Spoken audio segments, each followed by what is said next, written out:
தேவனே நான் ஓமதண்டையில் இன்னும் நெருங்கி சேர்வதே என் ஆவல் பூமியில். யோவான் எழுதின சுவிசேஷம் 6ஆம் அதிகாரம் 68, 69 வசனத்தை வாசிக்கும்படி அன்பாக கேட்கிறேன். சீமோன் பேதுரு அவருக்கு பிரதித்திரமாக, ஆண்டவரே, யாரிடத்தில் போவோம்? ஆண்டவரே, யாரிடத்தில் போவோம்? நித்திய ஜீவ வசனங்கள் உம்மிடத்தில் உண்டே. நித்திய ஜீவ வசனங்கள் உம்மிடத்தில் உண்டே. நீர் ஜீவனுள்ள தேவனுடைய குமாரனாகிய கிறிஸ்து என்று நாங்கள் விசுவாசித்தும் அறிந்தும் இருக்கிறோம். அநேகர் இயேசுவோடு நடவாமல் பின்வாங்கி போனார்கள். ஆனால் இந்த 12 சீஷர்கள் மாத்திரம் ஆண்டவரோடு கூட இருக்கிறார்கள். அந்த நேரத்திலே தான் ஆண்டவர் இயேசு கேட்ட அந்த கேள்வி, நீங்களும் போய்விட மனதாக இருக்கிறீர்களோ? இந்த 12 பேருக்கும் கூட அவர்களைப் போல அல்லது பொது ஜனத்தை போல, திரள் கூட்டத்தை போல போய்விடுவதற்கு வாய்ப்பு இருந்தது. இவர்களும் போயிருக்கலாம். இது கடினமான உபதேசம். மேசியாவை எதிர்பார்த்தோம், இவர் மேசியாவாக இல்லை. ஆக சிலுவையின் உபதேசத்தை ஏற்க எங்களுக்கு மனமில்லை என்று இவர்களும் விலகி போயிருக்கலாம்.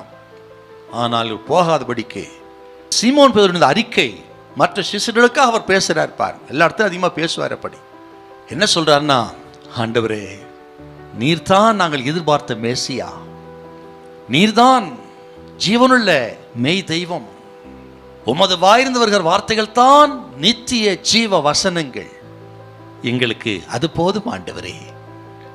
இந்த உலகத்துல வேறொன்றும் எங்களுக்கு வேண்டாம் ஐயா, நீர் போதும், உமது நித்திய ஜீவ வசனங்கள் எங்களுக்கு போதும். நாங்கள் யாரிடத்தில் போவோம்? இந்த ஜீவ வசனங்களை எங்கே போய் உலகத்தில் கேட்க முடியும்? இல்ல, நீர் எங்களுக்கு போதும்.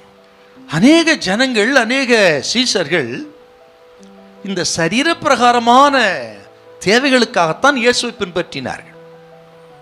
அற்புத அடையாளங்கள், தெய்வீக சுகம், ஆக இப்படி சரீர பிரகாரமான தேவைகளுக்காகத்தான் இயேசு கிறிஸ்துவர்கள் பின்பற்றினார்.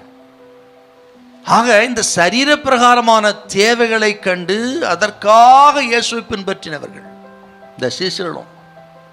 ஆனால் ஆவிக்குறி தேவைகளை குறித்து அக்கறை கொள்ளல பாருங்க. அது இருந்தால் போயிருக்க மாட்டாங்க. அருமையான கத்திரி பிள்ளைகளே, நாம் எதற்காக ஆண்டவர் இயேசுவை பின்பற்றுகிறோம் கொஞ்சம் யோசிக்கணும். நம்ம இந்த உலகத்துக்காக, இந்த உலகத்தின் ஆசீர்வாதத்தை மட்டும் ஒருவன் இயேசுவை பின்பற்றினா அவன் பரிதாபத்துக்குரியவன். அருமையான கத்திரி பிள்ளைகளே, அதுக்காக இந்த உலகம் ஆசீர்வாதம் தேவையில்லை. ஆனால் தேட வேண்டிய முதல்ல நித்திய ஜீவ வசனங்கள், ஆவிக்குரிய காரியங்களுக்கு முதலிடம் கொடுத்து அதை தேடினால் கர்த்தர் சொல்கிறார், இந்த உலக ஆசீர்வாதம் ஒன்றும் உங்களுக்கு குறைவா இருக்கவே இருக்காது. இந்த சத்தத்தை கேட்கிற தெய்வ பிள்ளைகளே, நாம எதன் மேல் வாஞ்சியா இருக்கிறோம்? எதற்கு முதலிடம் கொடுக்கிறோம்? இன்றைக்கு ஆண்டவரை தேடி ஆண்டவருக்கு முதலிடம் கொடுத்து அந்த நித்திய ஜீவ வசனங்களை பற்றி கொண்டால் கர்த்தர் சொல்கிறார், கர்த்தர் உங்களை ஒரு குறைவை கர்த்தர் வைக்கவே மாட்டார். ஹல்லேலூயா, ஹல்லேலூயா.